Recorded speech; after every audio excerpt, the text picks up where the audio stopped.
Europe 1. Grand direct de la santé avec Jean-Marc Morandini et aujourd'hui, autour de la table, Natacha Harry, Elisabeth Assayag, le docteur Sidney Oana et le docteur Gérald Kierzek. Une urgence sexuelle arrive bien plus souvent qu'on ne le pense et elles ne sont pourtant pas à prendre à la légère.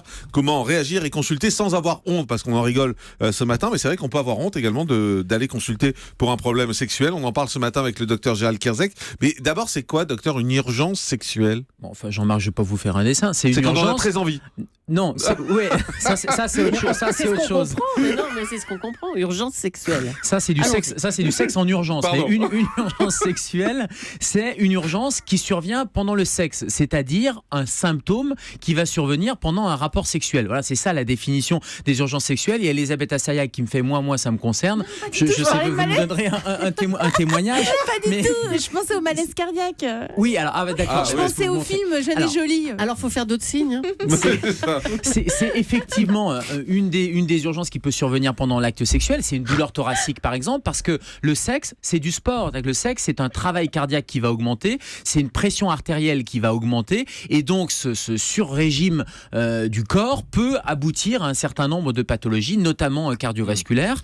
Et quand je disais à Julie, on a tous entendu cette semaine, où on a tous lu la dépêche sur cette femme qui est décédée après s'être masturbée avec un vibromasseur. Donc Julie, vous en avez peut-être entendu expliquez-lui parler. Ce En tout cas, justement, non, c'est l'augmentation trop rapide de la pression artérielle, parce que l'utilisation du vibromasseur, l'excitation a fait que le rythme cardiaque s'est accéléré, la pression artérielle a augmenté, et cette malheureuse femme de 24 ans a fait une rupture d'anévrisme. C'est-à-dire que c'est la pression artérielle, ça n'a rien à voir avec le vibromasseur. Elle aurait pu faire ça par exemple en montant les escaliers un peu vite ou en ayant une séance de sport, mais l'excitation sexuelle, ça aurait pas fait de dépêche. Mais c'est vrai que là le lien de causalité était mal fait, en tout cas médicalement pas justifié, et c'est un cas clinique qui a été publié et qui est relativement connu. La rupture d'anévrisme, vous savez, c'est une petite poche qu'on a sur une artère. Quand la pression artérielle augmente, cette poche, elle risque de se rompre et ça fait une hémorragie cérébrale. Et c'est ce qui est arrivé à cette femme. Et c'est assez classique. Un rapport sexuel avec une violente céphalée, un mal de tête assez violent, ce qu'on appelle un coup de tonnerre dans un ciel serein, c'est quelque chose qui nous alerte, dans le sens où on sait que pendant les rapports sexuels, mais il y a d'autres activités, pendant le sport par exemple, ou pendant la défécation, c'est assez classique d'avoir une augmentation de la pression cérébrale et d'avoir une rupture d'anévrisme. Ce sont des cas, ce qu'on appelle des histoires de chasse. Alors ça fait sourire tout le monde, mais nous ça nous alerte beaucoup. Quelqu'un qui se plaint qui vient aux urgences avec un violent mal de tête pendant un rapport sexuel ou autre, et bien là on va tilter, on va faire attention, on va se méfier de cette rupture d'anévrisme. Il y a des problèmes plus sexuels quand même en ce qui concerne les urgences sexuelles. C'est pas que la tête, on va descendre. Alors on a dit les problèmes cardiovasculaires, la douleur thoracique qui doit motiver une consultation, et puis il y a tous les problèmes. Alors il y a des histoires de chasse, moi j'en ai jamais vu. Le pénis captivus par exemple. Quoi, ça? Le pénis captivus, c'est le garçon qui reste coincé dans la fille. Ah bah ça on me l'a raconté plein de fois. Ah bah oui, on l'a raconté à tout le monde. Sidney, je pense qu'on lui a raconté aussi. Et ça lui est arrivé non plus. Vous en avez jamais vu? Jamais. Pourtant j'étais bien placé aux urgences. Hein. Ah ouais. Voilà, c'est-à-dire qu'on a tous entendu parler de ces histoires-là, mais c'est plus un mythe qu'une réalité. Et puis je vois pas bien comment physiologiquement ça pourrait se passer. Alors par contre, il peut y avoir ce qu'on appelle le vaginisme chez les femmes, c'est-à-dire le vagin qui va être contracté et qui va empêcher la pénétration. Mais en tout cas, coincer le sexe de l'homme, quand l'homme est dedans. a priori, non. En tout cas, voilà, c'est quelque chose qui est plutôt de l'ordre du mythe que de la réalité. En revanche, la fracture du pénis, c'est quelque chose qui existe. Ah oui, ça fait mal. Rien d'en parler, ça fait mal. Alors, c'est mécanique, c'est un rapport sexuel hétérosexuel, c'est un garçon avec une fille, pour des raisons anatomiques. C'est-à-dire que le pénis va être fracturé, va être coincé par l'os du pubis. Alors évidemment, c'est dans certaines positions un peu particulières, avec une rapidité de l'acte sexuel ou du coït. Donc c'est pour ça que ce sont plutôt des couples illégitimes, et on voit qui font ça très vite dans un coin. On voit plutôt ça dans un coin, le bureau, etc. Et une position qui va faire que le pénis va être fracturé. Alors c'est pas un os, Jean-Marc, évidemment, c'est un corps spongieux. Bah oui, c'est pour ça que vous parlez de fracture. Oui, mais c'est un corps spongieux, c'est-à-dire que c'est comme une éponge qui va se gonfler, qui va se gorger de sang, et quand c'est très dur, et quand il y a quelque chose qui va taper dessus, le pubis par exemple de madame, ou sur un coin de table, eh bien ça risque de faire une fracture avec un hématome. Non, on le plâtre, on met pas des vis dedans non plus.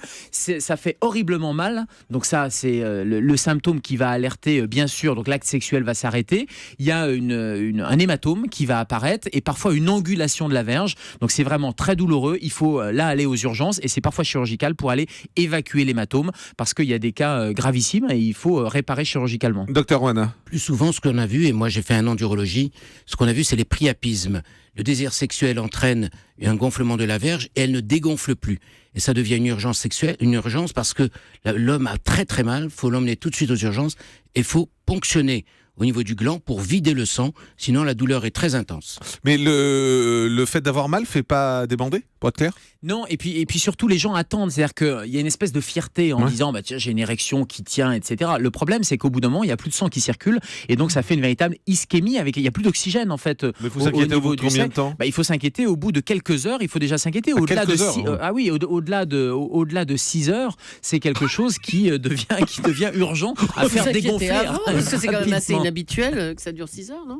Ben oui, c'est possible. Apparemment pas pour Gérard. Non, mais l'érection de 6 heures de suite. Oui, ça fait beaucoup 6 heures. Sans diminuer, mais oui, ça n'existe pas. Il y a autre chose? Donc on consulte. Ah ben il y a autre chose, il y a plein de choses dans les urgences sexuelles. Il y a la torsion du testicule ou le traumatisme testiculaire aussi. Ouais. Mais c'est plus chez les mecs que chez les femmes visiblement. Hein, quand alors oui, c'est plus chez les mecs que chez les femmes. Chez les femmes, ça va plutôt être des infections urinaires par exemple, qui n'est pas une urgence sexuelle mais qui peut le devenir. Voilà pourquoi. Alors avant il y avait des cours d'éducation sexuelle et on disait aux jeunes filles d'aller faire pipi après un rapport sexuel. C'est quelque chose qui n'est plus dit et beaucoup d'infections urinaires pourraient être évitées avec ce simple réflexe d'aller uriner après un rapport sexuel. Garçons et filles. Continue à faire quoi? Pipi? Ah bah oui, faire pipi, mais après l'acte sexuel, pas pendant, on va faire pipi. Les filles et les garçons. Pour éviter non, que mais les bactéries. Les filles. Oui, alors surtout les filles, parce que le trajet anatomique est plus court. Vous voyez, les bactéries vont remonter plus rapidement au niveau de la vessie, alors que chez les hommes, il y a quelques centimètres ou quelques dizaines de centimètres. Mais c'est bien de le plus faire pour les hommes aussi. C'est bien de le faire aussi mais pour les hommes. C'est pour évacuer les bactéries, c'est ça? C'est pour évacuer, c'est pour rincer, c'est pour évacuer les bactéries et éviter que les bactéries ne puissent remonter. Bah, il est temps que vous la preniez, Julie. Mais non, mais les bactéries données par les hommes dans le sperme, c'est ça? Oui, si. non, c'est pas dans le sperme est stérile, il n'y a pas de bactéries, mais c'est par l'acte sexuel. Alors, dans les accidents qu'on voit beaucoup aux urgences, il y a tout ce que faire des cours, Julie. Je sais pas si ça servira beaucoup, mais au moins pour sa culture. Je pose les questions que tout le monde peut se poser. Bien sûr que ça sert, à tout âge ça sert. Donc on a aussi d'autres types d'urgences sexuelles que nous on voit aux urgences avec ce qu'on appelle des corps étrangers intra-rectaux. Ah non. Ah bah si, on voit toutes sortes de choses. Mais c'est pas des légendes, ça. On a surtout toutes sortes d'explications. Quand vous avez quelqu'un qui débarque avec un concombre dans l'anus, il va vous expliquer qu'il nettoyait son frigo nu et qu'il a glissé et qu'il est tombé sur le frigo. Quand vous parliez de tabou, il y a encore juste ce un mot tabou. parce qu'on se marre, mais vous êtes sérieux? Ça arrive, mais ça? Bien sûr, je suis sérieux. Vous avez on a des bouteilles de Coca-Cola, on a des bouteilles de bière, on a tout ce que vous imaginez, des légumes, parce que ça fait partie. Mais à la limite, pourquoi pas? Ça fait partie des jeux sexuels. La seule chose, c'est que il ne faut pas faire entièrement pénétrer l'objet, parce que l'objet, c'est un peu le principe de le rectum qui va se contracter et impossible à récupérer. Oui. Ça veut dire quoi? Ça veut dire que ce sont des patients qui se retrouvent au bloc opératoire. Le plus de perdre sa montre. Il y a parfois des risques de perforation, donc on a des interventions chirurgicales qui sont compliquées pour les chirurgiens, et il y a une pratique qui se répand de plus en plus qui est le corps étranger intra-urétral. Et ça, c'est très embêtant. C'est l'urètre, c'est le petit tuyau dans la verge par lequel on fait pipi, et le fait d'introduire un stylo ou d'introduire des objets, vous imaginez les saignements et vous imaginez les conséquences. Donc chacun est libre de sa sexualité, mais c'est vrai que là il y a des conséquences très péjoratives. Docteur Oana. Le cas le plus difficile que j'ai eu à traiter aux urgences dans un hôpital, c'était justement un corps étranger intra-urétral. C'était une pince à épiler, mais introduite dans le mauvais sens, ce qui fait que j'ai eu beaucoup de mal à la retirer. C'est-à-dire qu'elle s'était ouverte? Oui, elle s'était ouverte à l'intérieur, et là j'ai dû inciser des deux côtés pour pouvoir la sortir. Et il y a la légende du hamster aussi, hein, docteur Kierzek. Quoi?